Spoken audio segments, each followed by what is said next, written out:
My home has always been more than just a house, it's a sanctuary. A place where the walls guard not just possessions, but peace of mind. This deep-seated belief, that a man's home is his castle, is a cornerstone of personal liberty. It's a universal feeling, understood by anyone who has ever sought refuge within their own four walls. Yet, this fundamental right, this inherent expectation of privacy and autonomy, can be brutally tested. Especially when an outside force decides they have dominion over your domain. This is the story of that test, and how I fought to reclaim my sacred space. For years, my life was a portrait of quiet purpose. As a remote professional, my days were defined by focus and efficiency, all from the comfort of my home office. My property was an extension of this tranquility, a well-maintained garden, the gentle hum of activity, children's laughter echoing softly. I was the quintessential good neighbor, committed to minding my own business, expecting the same courtesy in return. It was an unspoken contract, a foundation of mutual respect that underpins healthy communities. I valued this peace above all else. Then came Mr. Henderson. He moved in next door, a seemingly ordinary man in his late 50s. Initially, our interactions were cordial, superficial nods and pleasantries across the fence. I saw no red flags. He seemed like any other retiree settling into a new routine. But beneath that veneer of normalcy lurked an obsession, an insatiable need for control, a belief that his perceived order should dictate the lives of everyone around him. Little did I know, this seemingly innocuous neighbor would soon become the architect of my daily torment. The initial complaint arrived subtly, almost apologetically. A polite knock, a hesitant mention of excessive lawn mowing noise on a Saturday morning. I apologized, explaining it was simply my routine.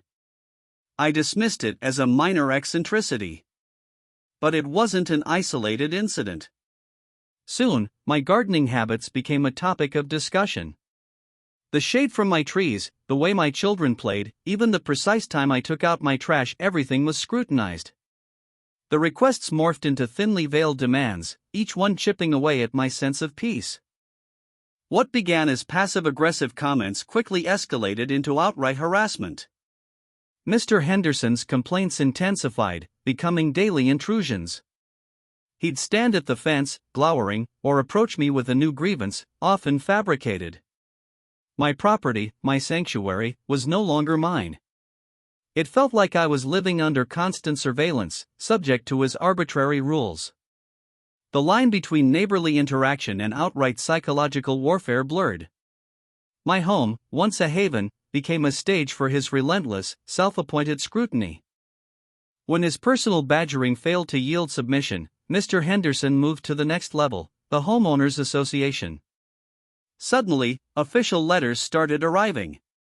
Notifications about minor infractions that didn't exist, or were so trivial they defied common sense.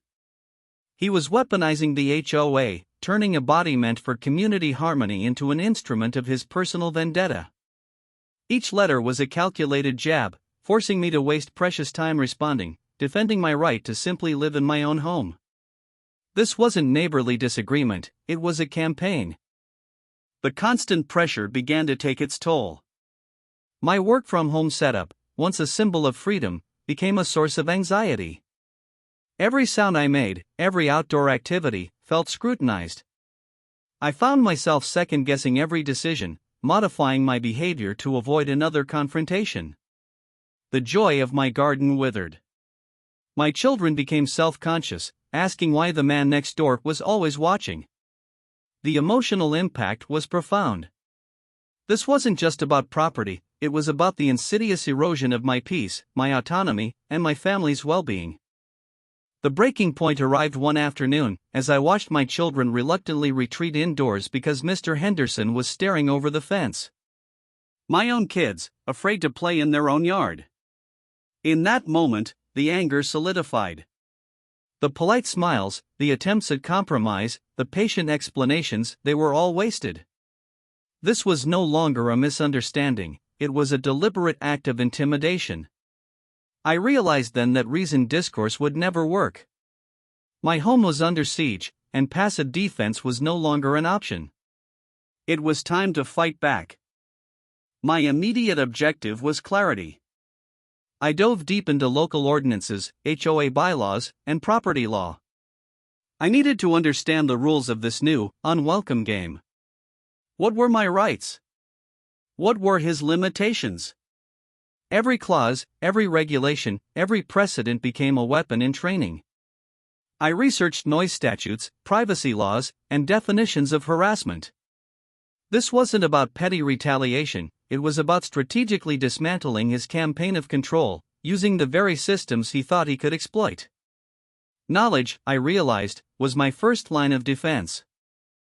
My research revealed an undeniable truth: documentation was paramount. Every interaction, every complaint, every perceived infraction needed to be recorded. I started a detailed log, dates, times, descriptions, even photographic and video evidence. A security camera system was installed, discreetly yet effectively covering all angles of my property. This wasn't about catching him in the act for a quick win, it was about building an undeniable, irrefutable record. A shield against false accusations, and a sword for potential legal action. Precision and diligence were key. My new approach was purely strategic. No more emotional reactions. Every response to Mr. Henderson or the HOA would be factual, concise, and backed by evidence. If he complained about noise, I'd provide a timestamped recording proving compliance. If he cited an HOA rule, I'd quote the exact bylaw stating my adherence. The goal was to exhaust his resources, expose his fabrications, and turn his own tactics against him. I transformed from a victim of his complaints into a relentless, documented counterforce. This was a war of attrition, fought with facts. Mr. Henderson frequently complained about noise, my children, my lawnmower, even a mild outdoor gathering. My research revealed strict local noise ordinances, complete with decibel limits and quiet hours. I purchased a professional-grade decibel meter. Every complaint he made, I responded with a precise, time-stamped reading. More importantly, I started recording his violations. His incessant dog barking, his loud construction projects, his late-night power tools. The tables were slowly turning. He became the target of the very rules he sought to impose on me. One of his favorite complaints concerned my property's appearance, often implying I encroached on his side. I had my property surveyed. Not just a casual measurement, but an official, legally binding survey complete with marked stakes. This definitively established the boundary. Then, I began to meticulously maintain my side, precisely up to the line. No overhanging branches, no stray leaves. But I noticed his weeds growing into my property, his overhanging branches. I photographed and documented every infraction, creating a ledger of his disregard for the very boundaries he demanded I respect. With my meticulous documentation, I started filing my own, equally detailed complaints with the HOA. Not about petty annoyances, but about actual, verifiable violations by Mr. Henderson. His unpermitted shed, his unkempt yard on his side, his noisy activities during quiet hours. Suddenly, the HOA, once his willing instrument, found itself inundated with legitimate grievances against him. The narrative shifted.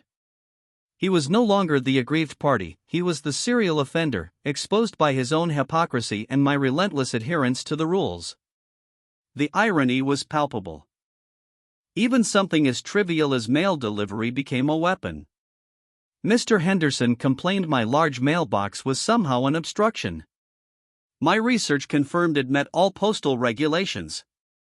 But then, I noticed his mailbox was dilapidated, leaning, and clearly violated HOA aesthetic guidelines. I documented it. Not only did my mailbox remain, but he received an HOA notice about his own.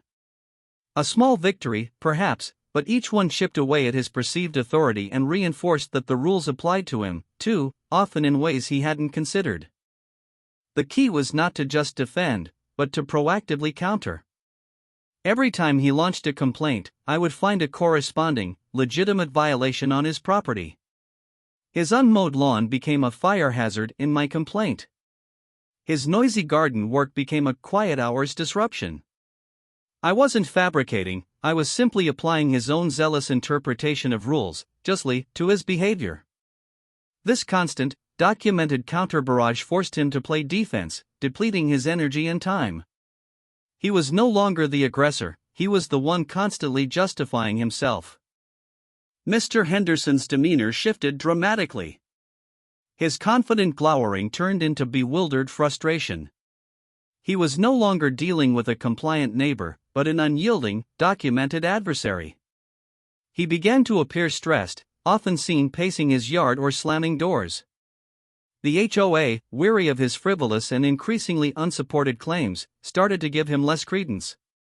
My strategic counteroffensive was clearly having an effect, turning his perceived control into a tangible burden. The hunter was becoming the hunted, caught in his own regulatory trap. The crescendo of his harassment peaked when he started directly harassing my family, shouting across the fence. This was no longer just property disputes, it was personal. I immediately consulted an attorney. With my extensive log, videos, and HOA correspondence, the lawyer had an undeniable case for harassment. A cease and desist letter was drafted and served. It was a stark, legal warning: continue, and face significant legal consequences. The stakes were real and immediate. This formal step marked a critical turning point. Simultaneously, the HOA board, overwhelmed by my evidence and Mr. Henderson's increasingly desperate and baseless complaints, took decisive action. They issued multiple warnings and fines for his violations, backed by my undeniable documentation. They informed him that any further frivolous complaints against me would result in his own penalties. Their patience had worn thin. The system he had attempted to manipulate had finally turned against him, recognizing his pattern of harassment and the truth of my carefully compiled record. The combination of the cease and desist order and the HOA's intervention created an insurmountable wall for Mr. Henderson. The fines accumulated. The threat of legal action loomed. He had exhausted his tactics and his resources. His attempts to control my property had now become an expensive, stressful ordeal for him. The tables had not just turned, they had been completely flipped. His actions, meant to diminish my peace, had instead brought a cascade of escalating consequences directly to his own doorstep. The silence that followed was deafening. The harassment, once a daily torment, ceased. The glowering eyes from next door were no longer a constant presence. Mr. Henderson's property, which he so vigilantly tried to impose his standards upon me, began to show signs of neglect. He retreated. My children played freely in the yard once more. The peace I had so desperately fought for finally returned. It wasn't a triumphant roar, but a quiet, profound victory. A testament to the power of perseverance, diligence, and understanding that sometimes, the only way to defend your castle is to make your opponent's life a living hell, within the bounds of law. My home is once again my sanctuary, my castle. The experience was arduous, a stark reminder of how vulnerable our personal spaces can be to the unchecked will of others. But it was also a powerful lesson in self-advocacy and strategic defense. I learned that simply being right is not enough, you must be prepared to prove it, meticulously, relentlessly. The peace I now enjoy is deeply earned, fortified not just by four walls, but by the undeniable strength of documentation and unwavering resolve. My home is my castle, and I defended it fiercely. While the outcome was favorable, it's crucial to acknowledge the cost. The emotional toll, the countless hours spent documenting and strategizing, the legal fees incurred for the cease and desist. This wasn't a light undertaking. It was a commitment, a necessary evil to protect my family's well-being and my property rights. The story isn't just about winning, it's about the profound investment required to defend one's peace against unreasonable aggression. The initial cost was high, but the long-term cost of inaction would have been far greater. The single most potent weapon in my arsenal was unwavering documentation. Every complaint, every interaction, every time-stamped photo or video. This meticulous record transformed anecdotal grievances into undeniable evidence. Without it, my claims would have been mere he said, she said, easily dismissed by the HOA or a court. This lesson is paramount for anyone facing similar situations. Do not underestimate the power of a comprehensive, chronological log. It is the foundation upon which any effective defense or offense must be built. Secondly, understanding the rules was critical. Ignorance of local ordinances or HOA bylaws empowers those who seek to exploit them. I immersed myself in every relevant document. This knowledge allowed me to not only refute his baseless claims but also to identify his violations. It turned the legal framework from a potential burden into a strategic advantage. Knowing the rules means you can play the game, and often, win it. It's an investment of time that pays dividends in legal standing and peace of mind. Finally, knowing when to escalate to legal counsel is indispensable.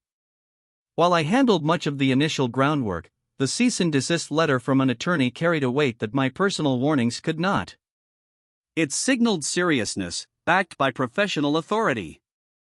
Do not hesitate to seek legal advice when harassment turns severe, or when your peace and property rights are significantly threatened. A lawyer can navigate complex legal waters and provide the authoritative voice needed to cut through intimidation. This story, while deeply personal, resonates with a universal anguish. The frustration of dealing with a difficult neighbor transcends socioeconomic boundaries and geographies. Everyone, at some point, has likely encountered someone who pushes boundaries, infringes on peace, or simply lacks respect for others' property. The neighbor from hell is not a myth, it's a very real phenomenon, and the emotional toll it exacts is profound. My fight was for my personal peace, but it represents a larger struggle for autonomy within one's own domain. My hope is that sharing this experience empowers others. If you are facing a similar situation, remember, you are not alone, and you are not powerless. Your home is your castle. It is worth defending, strategically and legally. Do not let someone else dictate the terms of your peace. Equip yourself with knowledge, document everything, and do not be afraid to escalate when necessary. Reclaim your space, your autonomy, and your peace of mind. The fight might be challenging, but the reward of quiet enjoyment is priceless. The central theme of this ordeal boils down to boundaries. Not just property lines, but the invisible, yet crucial, boundaries of respect, privacy, and personal space. Mr. Henderson chose to disregard these, believing his desires superseded my rights. My response was to firmly re-establish those boundaries, using every legitimate tool at my disposal. It was a stark lesson in the enduring importance of defending what is yours, and never allowing another person to diminish the sanctity of your home. A strong boundary, meticulously enforced, creates true freedom. Mr. Henderson eventually listed his house for sale. I never saw him again after that. The new neighbors are a delightful, respectful family. The contrast is stark, a testament to the fact that one individual's behavior can truly define the quality of life in a community. His departure was not a moment of gloating, but of quiet relief. The storm had passed. His persistent, boundary-pushing attempts to control my property ultimately led to his own self-exile. A poignant end to a turbulent chapter, and a return to the peace I always cherished.